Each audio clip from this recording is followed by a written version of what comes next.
You'll see a lot of documentation that you want your frontline sales leaders coaching their team, interacting with clients 50% of the time. That's ideal. So one of the first things I often do is just say, let's do a calendar study and let's look at your last couple weeks and see where you've actually been spending your time. So, and I'm talking, these are great companies that are doing a lot right. How much time their frontline leaders are actually coaching. So instead of 50, it's more like 15 of the time that they're actually spending coaching their team. And so I think those calendar studies are a super important tool. And it's definitely, I think, a practical, tactical takeaway that I would walk away from today to do that with them on a regular basis at a minimum quarterly.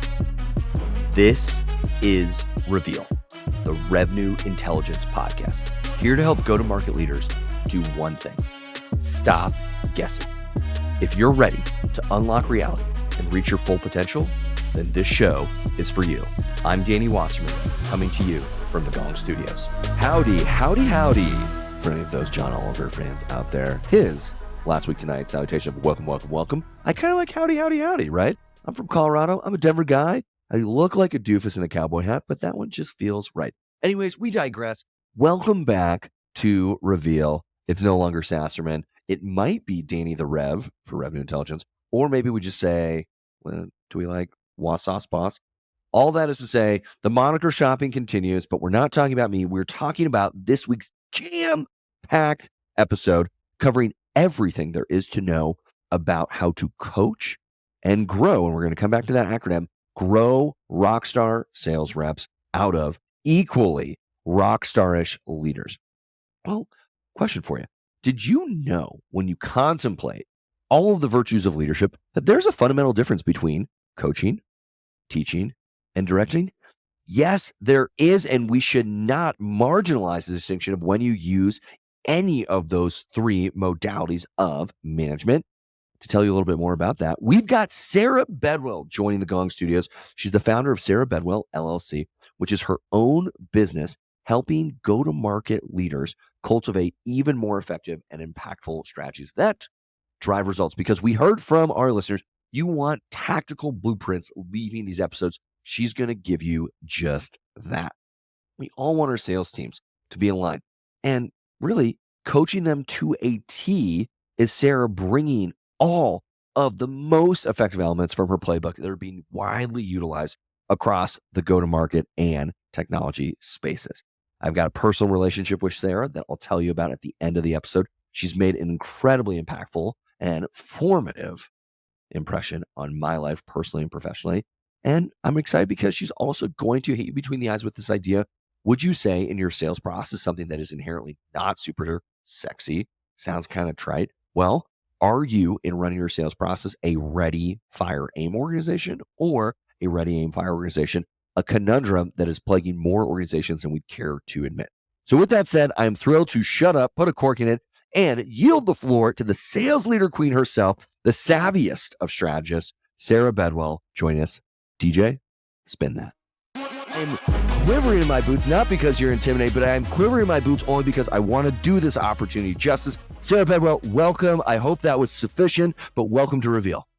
Thank you so much, Danny. I am thrilled to be here. What an introduction. I'm stoked to talk today about one of my favorite topics, sales leaders, revenue leaders, people who I love very dearly. I work with every single day, have an incredibly hard, incredibly important job. So thank you for having me. It tees up the discussion so well, SB, as we'll affectionately refer to you on the episode, because, you know, as we've all come into organizations, we've been onboarded. And I think inherently onboarding or even everboarding, those ongoing sustained reinforcement and new trains have a focus specifically on ICs or individual contributors. And we're finding, as the old adage goes, people don't leave companies, they leave managers. And now with all of the research you've done, the work you are cornering in this market, talk to us a little bit about what are the pitfalls, not inadvertently, not intentionally, but what are the pitfalls you see in these leading organizations? What are you finding in that role-specific, leader-specific, manager-specific competency development that you're so gifted at?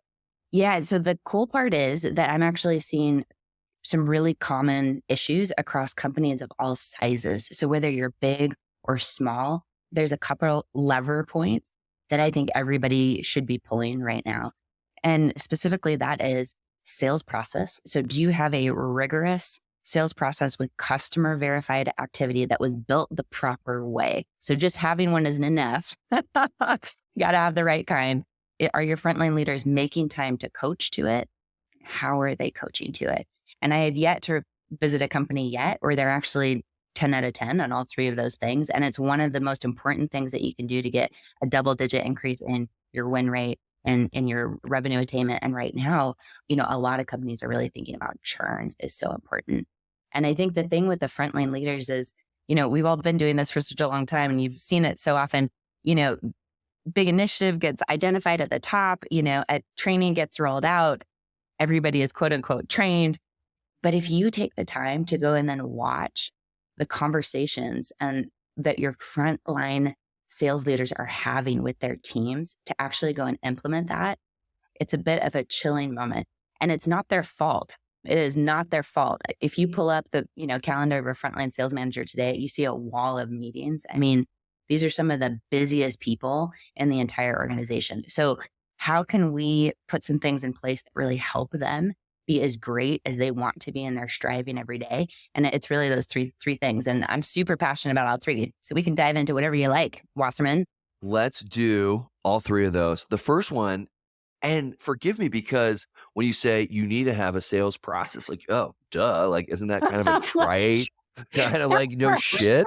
But the term you used was a proper sales process. So for folks that are ICs that listen in our audience of 33,000 unique monthly listeners, thanks everybody for continuing to tune in. But if you're an IC or you're a manager or you're in operations, walk us through, well, what are the kind of like, oh man, like maybe our sales process needs or begs revisiting. What are those things we should be on the lookout for?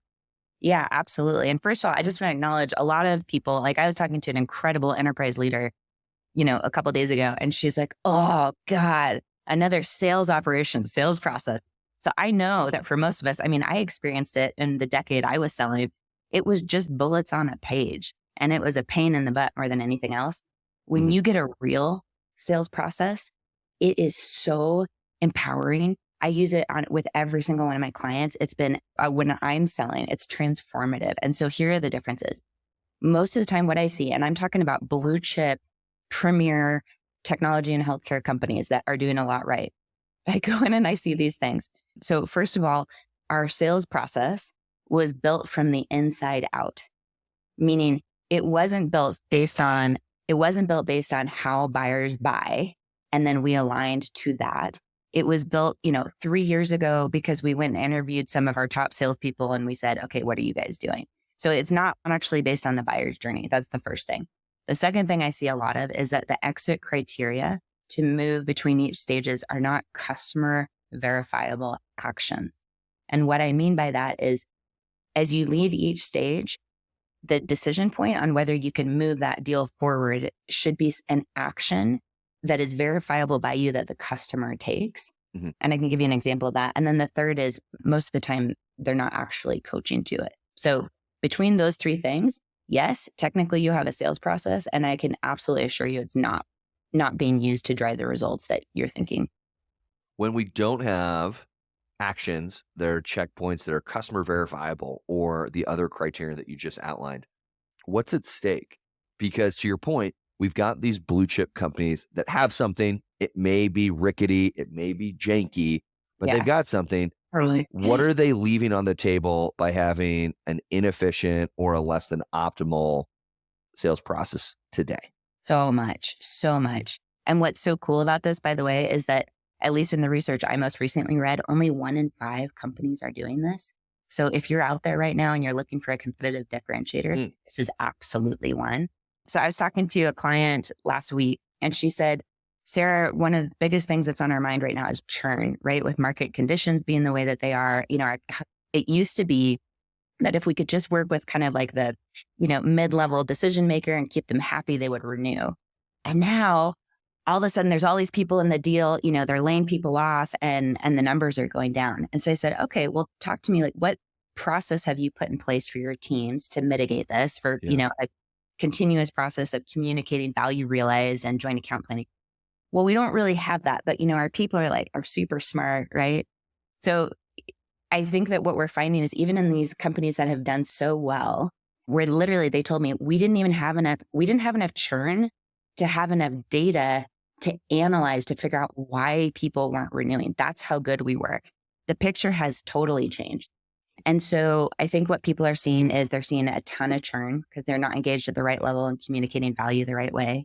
I think that they're seeing, oftentimes you'll see a sales funnel where in the later stages, the dropout rate increases and the length of time in stage increases, which means they didn't do things properly in the early stages. You actually want a martini shaped sales pipeline where it's longer through the early stages and then it goes fast through the later. And so I think in this time, process matters more than ever. I'm having other clients who they're finding that what their core offering is becoming commoditized. Well, guess what? Having a process that makes you easy to do business with, easier, that is a competitive differentiator when you sound the same as everybody else. So it's just like, I think the stakes are huge and this stuff works. So does that answer your question? It sure does, because I think everyone does do the proverbial eye roll when they hear just sales process. It's not sexy. No. It's not fun. Right. And it's one of these, I won't call necessary evils, but it's one of these unavoidable truths to maintaining your competitive edge. So when we do say sales process and our knee-jerk reaction is, oh, this is something that is just sort of table stakes, but it's insignificant. No, I appreciate you illuminating for us that you may be oblivious to the rippling ramifications internally and externally if this stuff is not buttoned up. Well, actually, ask your question. There's one other thing I want to add to this. Please go. Okay. So one of the things that, like, when someone first told this to me, so some of my partners are really senior people in private equity, right? So I'm not saying this because it's my opinion. I'm saying it because people I work with, they literally do this 50 or 60 times a year to turn companies around, and it works. So I remember saying, okay, I get it in theory, but can you give me an example, so I can really get this? So I remember the first time I built a proper sales process with one of my partners, a guy named Dan Perry, who's absolutely incredible. His background is, Sales Benchmark Index. He's been doing this for years. He's done this at scale with companies like HPE. He's done it with small companies in private equity. And so we sat down and he's like, hey, client team, this is how we're going to build this. The first thing that we're going to do is we're going to identify your ideal customer profile. So one of the things that I see if you're going to go leave this and say, hey, let's refresh our sales process. Awesome. There are go-to-market prerequisites to doing that properly that don't have anything to do with hitting your frontline leader yet. And the first one of those is identifying who are our most profitable customers and how do they buy. So he actually went through an exercise with them of refreshing their ICP and just understanding the core 4 or 5 things that determine if a customer is going to be super valuable for us and have a high close rate or not. Oftentimes companies haven't done that for a little while. So just make sure that that is current and up to date. And then the second thing he said is, okay, we're going to identify all the personas on that buying decision team. And, we hear the number on average, there's 10.4 now, decision makers involved. Well, most of our salespeople, especially, if we're not talking enterprise, they're engaged with 2, 3, maybe 4. Yeah. With enterprise, sometimes it can balloon up to 60. So he said, it doesn't mean that we're going to make salespeople talk to every single one every single time, but let's actually list out every single person down to the gatekeepers. And then we're going to take those one at a time and we're going to ask, what is that person thinking and feeling and doing at each step of that decision process? And what you find is as you start to really think about the actual human beings, the real people that we interact with, there are stark differences in what they care about at each stage of the process. And your sellers need to be armed to address all of that. So simple example, working with a healthcare company maybe 2 weeks ago. And they said, well, we have a program that people refer clients to us to get into our health program. We have therapists that do it. We also have caseworkers at hospitals. Well, it turns out as we did this exercise, what do therapists care about? This is my patient who I know and I love. Is this program one that has good outcomes? Is it going to work? Is it a nice environment? Are they going to refer my patient back to me, or am I just going to lose them to the abyss of this company? Those are the things the therapist is worried about. You know what the caseworker is worried about? How fast can they get in? Do they take the insurance our hospital works with? Will they work with our hospital insurance systems? It is completely different. Mm-hmm. And so as you start, this process is essentially, the go-to-market prerequisites, identifying ICP and personas, but then it's creating this buyer's journey. The people we sell to, what are they thinking and feeling and doing along the way?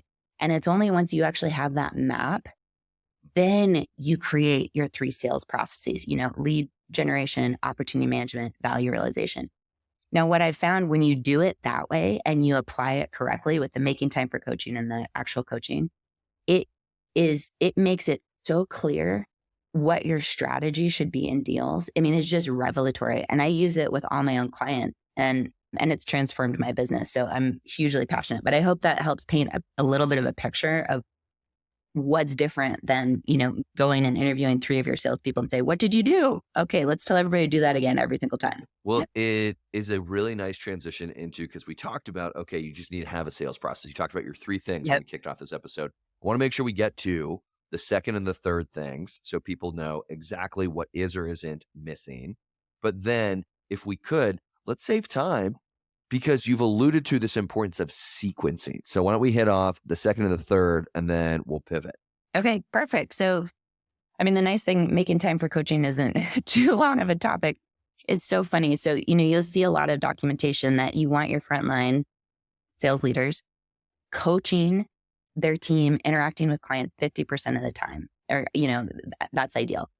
So one of the first things I often do is just say, let's do a calendar study and let's look at your last couple of weeks and see where you've actually been spending your time. You want to take any guesses on how much time and I'm talking, these are great companies that are doing a lot right. How much time their frontline leaders are actually coaching? I think I'm nervous to concede that it's probably in maybe the low double digits, somewhere around 15, 20%. You nailed it. So instead of 50, it's more like 15 of the time that they're actually spending coaching their team. And I think that's a big shock to a lot of frontline leaders. They don't realize. So I think those calendar studies are a super important tool. And it's definitely, I think, a practical, tactical takeaway that I would walk away from today, to do that with them on a regular basis, at a minimum quarterly. And there's a couple of reasons why they're not making time for coaching. And so let's talk about what coaching actually is. This is number 3, because this is super important. I think one of the roots that I see all the time, and I'm talking at people of all levels, second, third, et cetera, line sales leaders, is that they don't understand what coaching actually is. So there's a difference between coaching, teaching, and directing. A lot of people think coaching is telling. So one of the things I'll hear is, I coach all the time. I listen to their call, or I go on a ride along with them to meet the client. And then I tell them what I think they needed to do differently. We have a little debrief afterward. Well, let me ask you, last time you sat in a training for an hour where someone just talked at you, how much of that do you remember right now? Oh my God. I love being talked at for an hour. I love some, proverbial white male yelling at me in the front of the room for speaking as, that said, white male. But I'm like, oh my God, I'm shuddering just thinking have I ever done that? Oh my God, I sure hope not. But it sucks. It sucks. And I don't remember anything. I just remember being boo, lame, cringe. Those are all the things that this is triggering, right? And that was probably for the first 8 minutes. And then after that, you don't even know what they said because you were thinking about something else, right? So totally. It turns out it's not just you, it's your brain. It's all of our brain, the way that they're wired. So the vast majority of our day, we spend in our old brain, our habit brain. And this is very, very good, because if we had to relearn how to use our laptop every day, that is not going to work. So it's good that we spend 95% of our brain in our time in our habit brain. However, is that where new habits and skills are formed? No. New habits and skills are formed in our prefrontal cortex, which is up at the front. So what is one of the easiest ways to engage someone's prefrontal cortex? I would say not talk at them, but ask them questions Socratically, right? Yes, especially open-ended questions. It literally, you see the brain activity, it jumps people up here. And so rather than tell people how they should do things or how you do things, if you implement a very simple, proven, effective coaching model like GROW, it is staggering what you will uncover that is the actual root cause of what's holding them back, and very rapidly what they need to do about it. So GROW is, many people are familiar with it, GROW. There's other coaching formats. It's the one I'm partial to. But what is the difference? What does that sound like if we're putting all together coaching to sales process, right? This is what coaching isn't. Hey, how do you think that went? And they share something. Yeah, I agree. You might also think about doing this, this, and that. I'm not saying that's not valuable. Giving your direction can be very valuable, but that is not coaching. That is telling. Coaching sounds like this, GROW, right? Goal, reality, options, way forward. Help me understand, what was your goal for that meeting? Great. What was your customer's goal? Okay, that's interesting. It sounds like maybe we weren't totally clear going in on that. Why do you think that is? Are you finding this is happening in other deals, et cetera? So when it comes to sales stages specifically, where I think this is so ingenious is what you start with is, what stage do you believe this deal is at? Okay, so what's your goal? And your goal is to moving this forward. And then reality, right? Help me understand why you think that this deal is at this stage. Let's just go back to the prior stages. Have we met these exit criteria? No, not yet. Okay, interesting. So actually, we haven't met these exit criteria, and yet you think the deal is here. Why is that? And boy, just the gems fall out of this process. So one thing we didn't hit on was the customer verified exit criteria. What that means simply is that to move stages, it needs to be things that the customer has said or done, not the salesperson. So Danny, I could send out, 50 POs today to clients. And does that mean I have 50 deals in my pipeline? Of course not, right? But if I send out 50 POs and 10 people write back and they say, hey, this looks like exactly what we want, we're going to get this in process, they take an action that verifies it, that's how we know we have something real. And you want those at every single gateway. So one of the things that we often do as we're talking about the sales process is we take people through that concept of the buyer's journey. So in their minds, what they're going through, we then lay a proper sales process underneath that to say, so now do you see why at this stage we have a consensus play? Because typically you'll have these decision makers that aren't in alignment yet. They all need to say, yes, that's why we do this sales play here, right? So you've got what they're going through and then what we need to do. And then you'll say, okay, let's map out a real life customer that you have. Give me the first name. Who are you most engaged with at this deal? And let's just check, have they gone through each one of these emotional stages? And you create this really cool image of where these people are. And you know what happens almost every single time? And I'm talking enterprise, commercial, you name it. They realize, oh my God, some of these people are nowhere near where we thought, or we're not sure. We haven't heard them say or do. There's no actual evidence. We're just guessing. And this deal is way further back than we realized. There's way more risk in it than we realized. And gosh, there's these 4 or 5 different people that are probably going to be involved at some point, and we have not engaged them at all. And so the coaching behind this becomes so incredibly powerful. But again, you're not telling them what to do. We're asking them questions that forces them to get out of their habit brain, to question themselves, to actually build these habits and skills for themselves so they can replicate it when you're not there. We heard it from Sarah herself on just how crucial a process is when training and coaching, not just your reps, but also your leaders, to make your success repeatable. And yes, okay, the theory of that makes sense. So let's back up this position with some hard-hitting numbers. According to an article from LinkedIn, 90% of all companies that use a formal, guided, repeatable sales process, well, those organizations rank as the highest performing. Businesses with that aforementioned sales process see up to a 28% increase in revenue as compared to those organizations that don't have that kind of process. Now, if that's not a wake-up call to develop your process and keep it up to date regularly, I don't know what is. So back to Sarah to tell you a little bit more about how to add that repeatability to both your sellers and your leaders. And what you've talked about, slowing down to take stock of where you're at, presumably uncovering to your chagrin that you are, for lack of a better term, guilty of maybe having committed some of these fallacies or hiccups.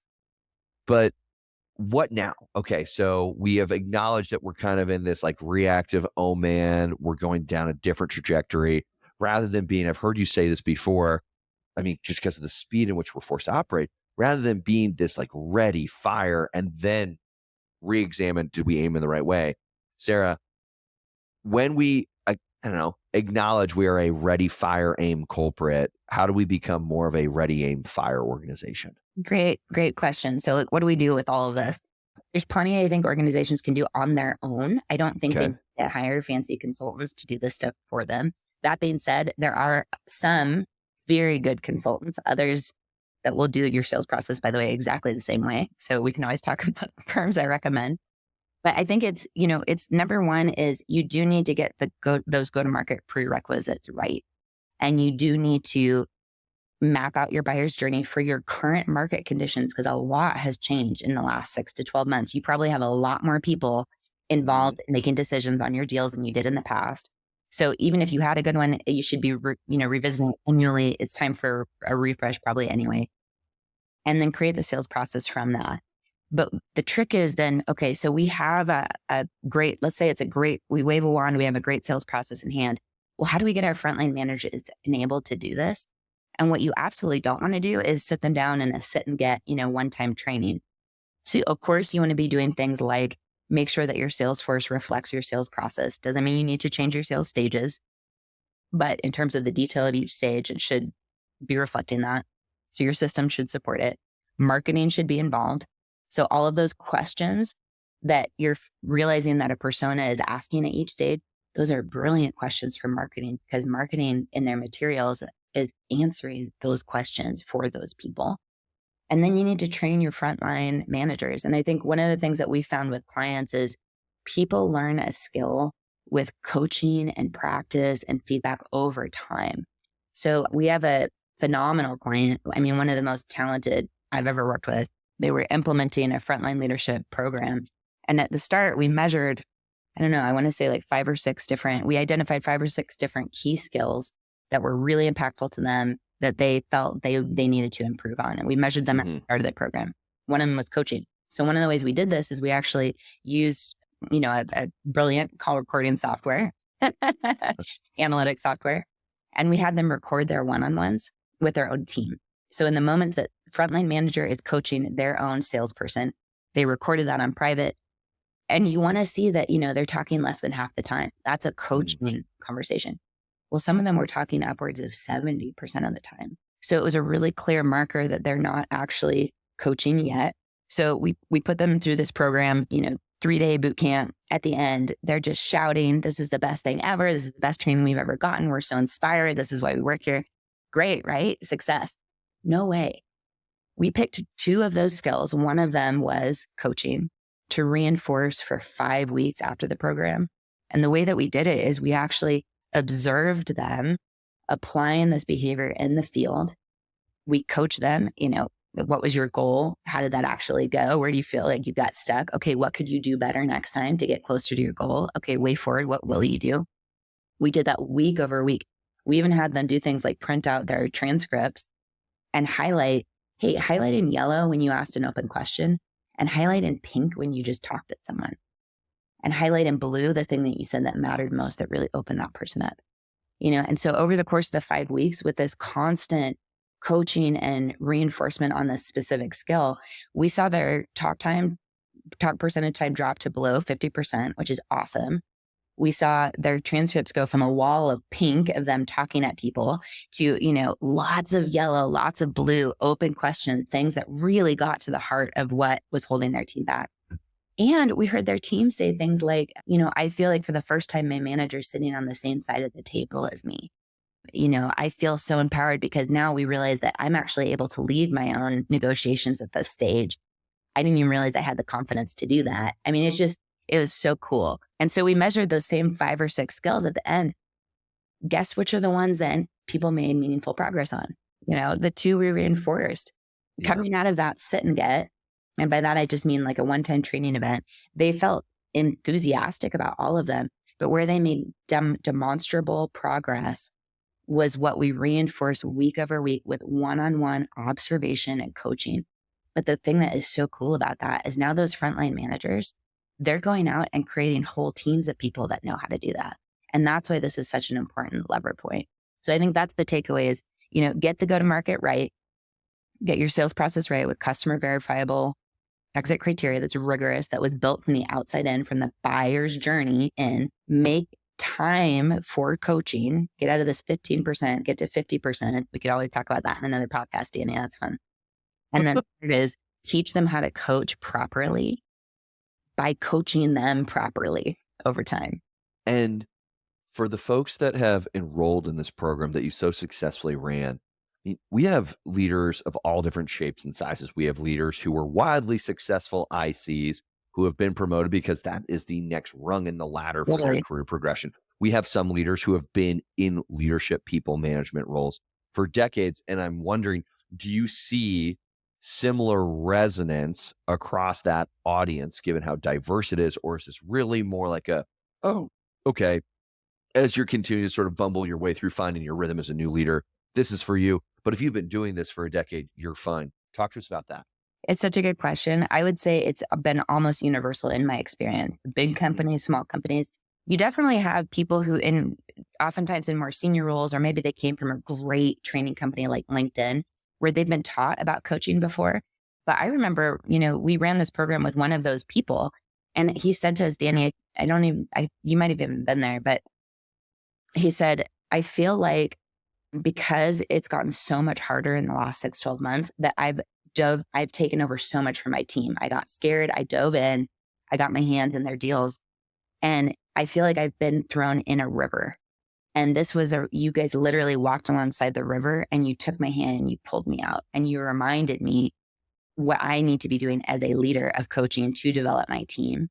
And I just thought that was fascinating. I mean, the other thing I see is I see really senior, really talented leaders who have never fully understood what a proper sales process is. And I'll be honest, I don't totally understand why that is. I don't totally understand why there's this community of people that are oftentimes associated with private equity that have done this a million times.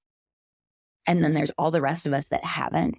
But that's why I just want to spread the good message, because this is the thing I am seeing, that when you do this right, it is vast difference in your results time and time again. It is just one of the number one things that I think we can all be doing right now. I'll go back to a point that I raised earlier, which is we are, as human beings, we all appreciate that sensation of being served. Like at our fundamental human nature level, why do we pay more to go to restaurants or drink a beer at a bar? There is something primal in our essence that to be served is this incredibly, we'll call it maybe therapeutic, we'll call it incredibly pleasing. There's some inherent unavoidable satisfaction. And from an enablement perspective, oftentimes our default wiring is to enable the sellers, enable the ICs. Doesn't turn off or dismiss that our leaders still crave that sense of being served. Yeah. So as we continue to experience heightened commoditization, intensifying competition, anything that interferes with the probabilities of us in this go-to-market team being successful, overlooking the understandable and very legitimate cravings, desires, needs of our leaders should not be marginalized. It cannot be overstated how important it is to maintain some focus that is split and distributed, maybe not perfectly 50-50, evenly between the ICs that are doing this noble work and our leaders. Like we went into leadership because it is a more noble, selfless calling. Sure. And God, like to slow down, whether it's to slow down to assess, are we a ready, fire, aim? Are we a ready, aim, fire? To slow down and assess, am I actually coaching people with open-ended questions? But the decelerated sort of call to action that I'm hearing from you, Sarah, that is all in service of yielding larger returns down the road should not be something that we thumb our nose at, we scoff at, or we simply neglect. Oh, and I couldn't say it better, Danny, because like these are real frontline leaders and second and third. These are real people who are working as hard as they can. Yeah. We need to give them things that help them, that are real and that work. And that's why using this reality-based approach, which again is still a competitive differentiator, is such a big deal. One of the things I like to do, especially as we're, kicking off a program and we're getting to know the leadership team, is ask them, when you got promoted to your current role, that might be VP, director, manager, et cetera, did anybody then go and watch you? Like, did they help you set up your calendar, like your operating cadence of meetings? Did they go then and attend, some of your one-on-ones, some of your coaching sessions, et cetera? And to this day, a class of 50, maybe one or two people raises their hand, right? So it's so funny because we would never hire sellers and then just leave them. Well, sometimes leave them to their own devices, rarely, but we do it with our leaders. And they are oftentimes asking, am I doing this right? What are other people doing? What am I missing? And this is such an injection of confidence and empowerment and excitement. I mean, the faces that we see and the things that we hear people say, this is why I got into leadership, because you're leaving them with structure that liberates. You're leaving them with a distilled framework that isn't a rigid, you have to do it in this sequence. Of course not. That's not the way deals work. But you're giving them a framework that is based in reality, that works, that they can coach to, that drives results. And it's incredible. I mean, I guess the last thing on that, I'd leave you with a story. When I was at Tableau, I was working for the amazing Kelly Wright, who's absolutely phenomenal. She was at EVP leading our sales team. And at that time, Power BI was starting to come online, right?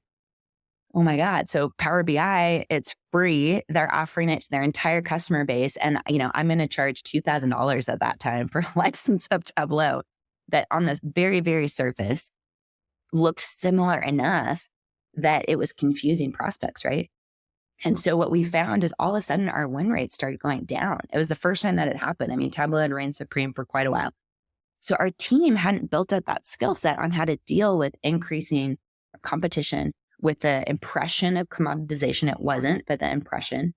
And they didn't know what to do. So what did Kelly do?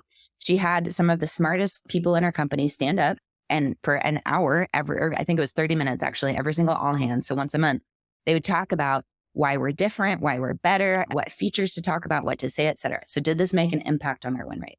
No, it just kept on going down. So she turned to the enablement team and she said, can you help out with this? What's going on? Yeah. The first thing that we did is we actually worked with the frontline leaders and listened to the calls of the sales team. And what we found were two things. Number one, they weren't asking about the competition because they weren't used to having to. And when somebody said Power BI, it was literally like, I mean, they had no response. It was word vomit. And so we worked hand in hand with the frontline leaders and said, what do you need to be able to coach to this? So first we created a formula called Complement, Plant, Explain. That was a really great response after the question was asked. And then we worked with the frontline leaders to say, hey, how do you want to measure this? How do you coach to it? So what we ended up doing is we put a 4-week program in place where week 1, we said, hey, we're going to focus on 2 things, asking every time. And the way that we're going to measure that is by actually looking at who the competitor is in Salesforce. Right now, we have it listed on less than 10% of our deals. We want to get that upwards of 80%. So we want you asking, and that's how we're going to measure it. And 2 is when they say whoever the competitor is, we want you to have a really tight, sub 90-second response that is very respectful of the client, that follows this formula, Complement, Plant, Explain. So week 1, we're going to have, the experts come in and teach this to you. And then your manager is going to listen to you and coach you on this week. Week 2, your manager is going to stand up and teach this. Because let me tell you, if there's one way to get someone to learn something, have them teach it. Week 3, you're going to come back to class and teach it. Your manager's going to be coaching the whole way. And then week 4, we're going to actually have your manager listen to you on real life calls and certify that you can do this. Want to know what happened at the end of the 4 weeks? Win rates went up 9%. Wow. And they persisted for years after that because they were doing that. And so I just think that this power of leveraging your frontline leaders properly with, proper structure liberates, making time for coaching than coaching. Although that takes more time than just telling people what to do, that will lead to actual business results. Amazing. Well, Sarah, we have certainly taken no shortage of what I imagine is just a sliver of the pearls of wisdom that you can offer to ICs, to leaders across all different functions of go-to-market. I'll wrap momentarily, but just so people are aware, how can they get a hold of you if, again, beyond the tactical blueprints that you've outlined, what is the best way for people to continue to pick your brain? Yeah, thank you so much. So I'd say LinkedIn is a great way to get a hold of me. That's the best way. So Sarah Bedwell, my email is sarah.bedwell.llc@gmail.com. But LinkedIn is the best way to get a hold of me. And I'm happy to just talk about these things too. As you can tell, it's something I'm super passionate about. What I have found is many companies have the resources internally to do these things themselves. They don't need help. Now, if you want or need help, there's also some really great firms in this place, like the Brevet Group, like Cortado, like SBI, and a couple of individuals I really, really trust DSG, CVI has some really good stuff too. So if you would like someone to help you, let me know and I'm happy to guidepost you, whether that's me or somebody else. But those are the 3 things that I leave us with today is make sure that you've got a proper sales process that is rigorous opportunity management with customer verified exit criteria that was built from the outside in, buyer's journey. 2, make sure those frontline leaders are making time for coaching. And 3, make sure that they're coaching properly and you'll be on a great trajectory. Well, you've got Sarah's 3 pillars to re-correcting, course correcting, changing the course of what your company could be able to achieve. We couldn't leave you, Sarah, without the final question that we ask every single one of our guests, which is this. Sarah, if you could describe sales in just one word, what would it be? So good. I would say problem solver. I think that's what, when sales is done properly, that's what we're doing, is we're helping real people solve real problems, make their lives better. Amazing. Well, I did say at the start of the episode that I owed you a personal tribute, which is this. I don't think it's an accident, Sarah, and the success you've achieved, that it is in, I don't know, somewhere or another shaped by the family that you grew up with, being a, daughter of a family of educators. And for folks who haven't had the chance yet to meet Sarah, she has that unique, uncanny ability to make, whether it's you or the group of people that she's talking with, make them feel like they're the only person in that discussion. And that is an incredible superpower. And beyond simply connecting on such a deep and profound level, your selfless commitment to sharing what you've learned with others was a model that paved the way for my own career, that oftentimes I think now, being in enablement for going on 6-7 years, it's not, again, cliche to have me think about what would Sarah do in this moment, because you have so universally, unanimously garnered the support, not just the support, but the love and admiration from the folks that you worked for, the folks that you worked with, the folks that worked for you. And I do hope that everyone takes Sarah up on her generous offer. Find her on LinkedIn, find her on the internet, have a chance to intersect with her trajectory, personally or professionally, because she is a rare individual that everyone in their life deserves to have a chance to meet. So Sarah, again, from like the deepest part of my heart, thank you for indelibly shaping my own brain and my own professional career. I love you, Danny. And watching your career has been incredible. And I know that we're going to continue working together and do more awesome stuff and keep serving. But thank you. That means a lot to me. Well, I love you too. And before we break the internet with all of this love, all of this gush, let's get back to our listeners out there. Go get your shit tight on your sales process. You heard it from Sarah Bedwell. Preach. All right. Thanks, Sarah. Thank you, Danny. Thanks so much for listening to this episode of Reveal. If you want more resources on how revenue intelligence can help you create high-performance sales teams, then head on over to Gong.io. And like we heard, give us that 5-star review on Apple Podcasts, Spotify, or wherever you may listen.